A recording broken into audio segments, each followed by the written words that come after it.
Existem basicamente dois tipos de isomeria: a isomeria plana e a isomeria espacial. Na nossa aula de hoje, a gente vai se dedicar ao estudo da isomeria plana, e aí na próxima aula a gente vai ver um pouquinho mais sobre a isomeria espacial. Esse assunto de isomeria está dentro do grande grupo de assuntos da química orgânica, porque trata de compostos orgânicos que apresentam a mesma fórmula molecular, mas a estrutura é diferente. A fórmula molecular é aquela representação reduzida, onde a gente coloca lá a quantidade de átomos de carbono. Então, quando a gente olha para essa substância aqui, a gente vê 2 átomos de carbono, C2. A quantidade de átomos de hidrogênio, aqui a gente percebe a presença de 3 mais 3, 6 átomos de hidrogênio, e o outro átomo que estiver compondo ali aquela molécula orgânica. Aqui a gente percebe a presença do oxigênio, eu vou colocar ele aqui. Então, essa representação aqui é a fórmula molecular, é uma representação reduzida. E essa representação onde aparecem as ligações, a estrutura da molécula, é conhecida como fórmula estrutural. Se você reparar, vai perceber que a fórmula molecular desse composto é igualzinha à fórmula molecular desse composto aqui. E por isso, eles são caracterizados como isômeros. Essa palavra vem do grego e significa iso, igual, meros, parte. A parte que eles têm igual é essa fórmula molecular. Na isomeria plana, a fórmula molecular é igual para os compostos e o que diferencia um do outro vai ser a fórmula estrutural plana. Na isomeria espacial, objeto de estudo da nossa próxima aula, o que vai diferenciar um composto do outro vai ser o arranjo espacial dos átomos na molécula. Existem 5 tipos de isomeria plana. A gente vai começar pelo primeiro, que é a isomeria de função. E aqui eu estou trazendo de novo o mesmo exemplo anterior que eu dei para vocês para explicar o que são isômeros, né? Se vocês se lembram bem, vão perceber que eles vão ter a mesma fórmula molecular. Então, vai ser 2 carbonos, 6 átomos de hidrogênio e 1 oxigênio.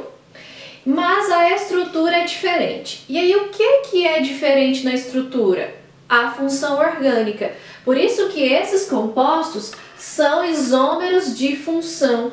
Repare que esse primeiro composto é um exemplo da função éter, que tem o oxigênio entre os átomos de carbono. E esse composto aqui, ó, é da função álcool, que tem a hidroxila ligada a um carbono de ligações simples.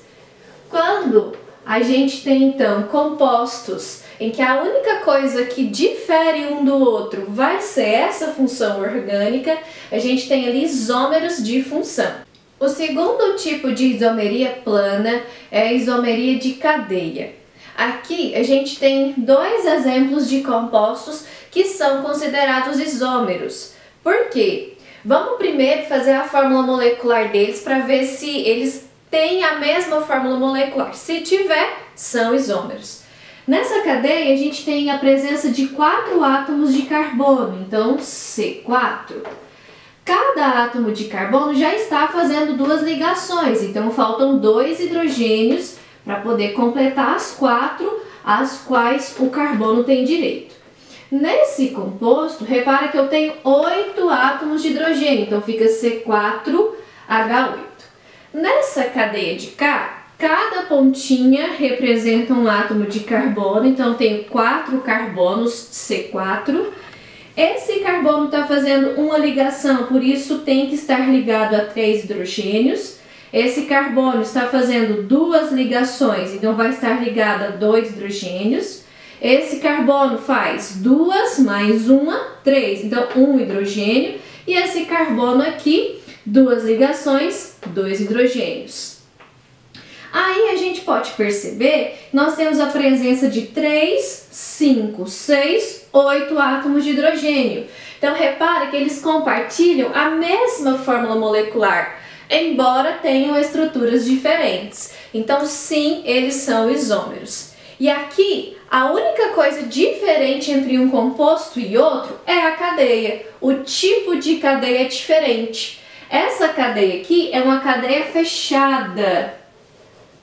E essa cadeia aqui é uma cadeia aberta. Então, a gente tem dois isômeros que são classificados como isômeros de cadeia. O terceiro tipo de isomeria plana é a isomeria de posição, em que a posição do grupo funcional ou da insaturação, insaturação pode ser ligação dupla ou tripla, ou ramificação, vai ser diferentes nos compostos que apresentam a mesma fórmula molecular. Primeira coisa que a gente vai fazer aqui nesses exemplos, então, é verificar se realmente tratam-se de isômeros, se tem a mesma fórmula molecular. Nesses dois, comparando esses dois compostos, a gente vai ver que tem a presença de 4 átomos de carbono, H3, H2, H2, H2 mais H, 10 hidrogênios e um oxigênio. Se você fizer a comparação com esse composto aqui, mais localizado mais à esquerda, vai perceber que é a mesma fórmula molecular, tá? Então eles são isômeros. E aqui, repara que a única coisa que diferencia um do outro é a posição da hidroxila. Aqui a gente tem a hidroxila ligada a esse carbono e a hidroxila depois ligada a esse carbono aqui da pontinha. Esse carbono 1, esse carbono 2. Tem que ser a mesma função orgânica, tá? Aqui a gente vê 2 álcoois, só que um tem a hidroxila no carbono 1 e o outro tem a hidroxila no carbono 2. Então eles são isômeros de posição. Nesse segundo exemplo, a gente percebe também a presença de 4 átomos de carbono, C4, e a presença de 8 átomos de hidrogênio.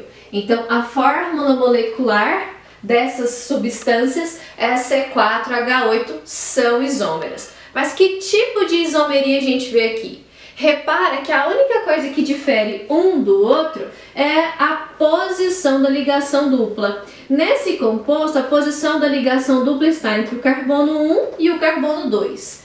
Nesse composto de K, a posição da ligação dupla está entre o carbono 2 e o carbono 3. Então, são chamados de isômeros de posição.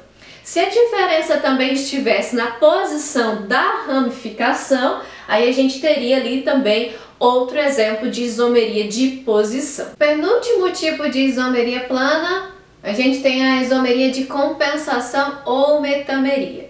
Tem muita gente que confunde esse tipo de isomeria com a isomeria de posição. E aí tem que ficar claro que a metameria é diferente da isomeria de posição, pois na metameria a gente está se referindo apenas à posição do heteroátomo. O que é um heteroátomo?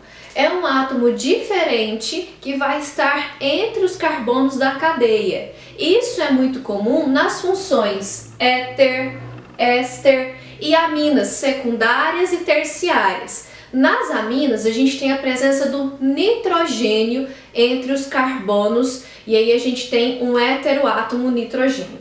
Aqui, repara que nesse primeiro exemplo, a gente tem compostos que apresentam a mesma fórmula molecular, que é C4H10O. Você pode conferir, a fórmula é a mesma para os dois, por isso que eles são isômeros. Só que eles apresentam uma diferença na sua estrutura. Repara que aqui o oxigênio está entre 2 carbonos que tem lá o radical metil. Então a gente tem aqui 2 carbonos, 2 carbonos. Aqui nesse outro exemplo, o oxigênio está entre 1 carbono, 2, 3. Então veja que a posição do heteroátomo é diferente. Aí a gente tem isômeros de compensação ou metâmeros, certo? Aqui embaixo a gente tem um exemplo com a função éster. Repare que o grupo éster está do lado esquerdo ligado a um carbono, do lado direito ligado a um radical etil com 2 carbonos. Nesse exemplo de cá, a gente tem a presença do grupo éster ligado. Um carbono do lado direito, que está diretamente ligado ao oxigênio, e dois átomos de carbono do lado esquerdo, diretamente ligado à carbonila. Repara que a estrutura deles são diferentes, tá vendo?